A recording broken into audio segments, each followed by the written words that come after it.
Good afternoon, good evening, or good morning, wherever you're catching this. I'm Chad Goller-Sojourner, and I'm your host of a Colored Sissy's Guide to Understanding Everything Except Algebra.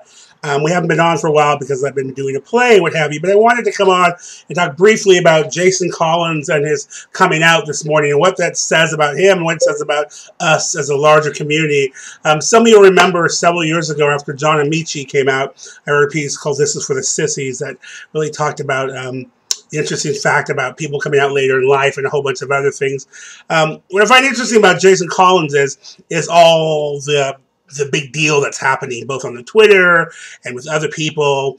And it's interesting. What is it about football or basketball or any of these male-dominated sports where to have a gay person is so surprising?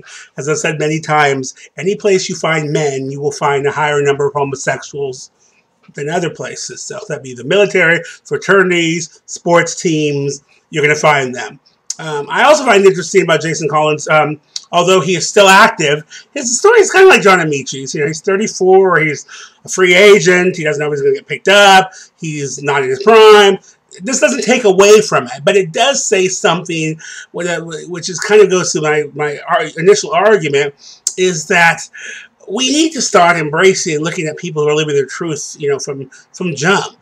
I've said it before, I don't care how homophobic you think the NBA is, I will tell you it's not more homophobic than being a 13-year-old boy from Mississippi who comes out, or being a kid who, you know, steps on to the bus in first grade and is, you know, perceived as gay. While I understand there's a lot of homophobia happening in there, I don't equate it to somebody who's either come out or being perceived out all their lives. The fact is, Jason Collins is a member of the 1%. He's financially okay. Even if nobody liked him, he would be okay. And it's also important that there's a lot of risk that comes along with being out or being gay, especially at a younger age when you're still dependent on other people. Jason Collins is dependent on nobody for his livelihood. So I really want to admire these kids who decide to live their truth even when they are dependent on other people. I do want to talk about a couple of things. What's going on with this whole locker room? Why does every time somebody talks about gays in the military sports, you bring up the locker room? Newsflash, we have been in the locker room with you since jump. If we wanted to look at your junk, we would have looked at your junk a long time ago. So get over this whole locker room thing that suddenly there's going to be gay. There's always gay people in the locker room. Okay? So get over this internal thing, basically, that's grind into heterosexuals' men's minds. Is basically that homophobia is that we're going to treat you like you treat women. Okay, so there's gays in the locker room. He's not going to jump you. He's not going to do that. Also, I want to speak to this to the people on Twitter. There's been a lot of people in support of him, but some people say really some stupid stuff. Like, you know, this is his story, and for you to say, well, I don't like this, or I'm, you know, I forgot his name right now, but there's a guy who's in a little bit of trouble.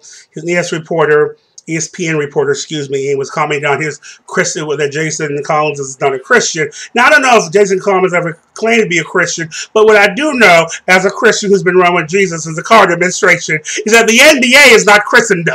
So when you think of Christianity and Christian behavior, you need not quote the NBA.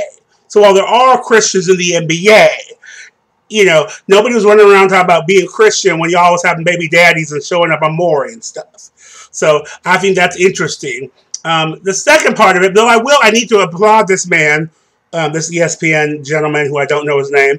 He actually said in his interview, if you watch it, I'll give him props, because he's the only person I've ever heard said this. Not the only, but one of the few people I've said this who actually included within his, he doesn't like gays and lesbians. Excuse me, that's not what he said. He has a problem with gay and lesbian based on a Christian base, but he also included in that adultery and also heterosexual people who have sex out of wedlock.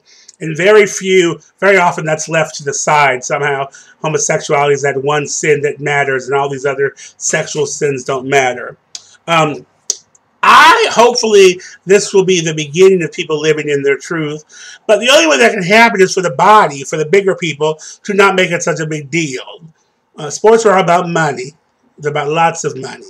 And hopefully we can get excited where somebody is, you know, gay in high school and plays ball and goes to college is gay and gets recruited out of college because of their skills because they're gay.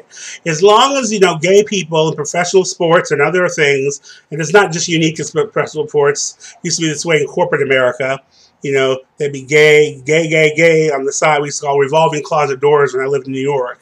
You'd be gay all over the weekend and stuff, and then put on a suit and tie and go to Wall Street and play straight, even though your secretary knew because there wasn't no girls calling your office. But you know, you can't just come out when you have the financial means and when everything's safe. I mean, of course you can, and that's what people are doing. But the problem with that is it sends another message. So it's in conflict to that it gets better message, that message that it gets better. Because the question is when. Because if I'm a young kid playing basketball on the playground and I want to go pro, and I saw Jason Collins, what I would take away was like, oh, so even when I get pro and become a part of the elite 1% and play for over a decade in this organization, and I'm at my golden years when I'm ready to either be retired or retired, that's when I get to come out? So I have to live in secrecy? So 34 years, that's kind of old. That's a long time to live in secrecy and shame and all that stuff. So I've gone on much longer than I expected to. These are some thoughts. In closing up, I've not taken anything I read. I read the article. It said really great stuff. I get it. I understand it. It wasn't my story. It's not my truth, but I get it. Hopefully people will support him in whatever way they can, and that the people who are just talking stupid stuff they're going to keep talking stupid, but that you who don't talk stupid, you'll confront them. And you'll say, you know, you can't say on one hand, it's all about basketball. I don't care. It's all about basketball. If you can shoot and dribble and do dunks, you can't say that and then come and then judge him for being, he ain't trying to be gay with you. He just said he's gay. You know, he's not going to change anything. He's not going to start wearing glitter. He's just gay. So you can't have it both ways. It can't be all about basketball, and then when somebody says something, when they decide to live their truth and still play basketball, have a problem with that. So that's all. Toodles. Have a blessed day.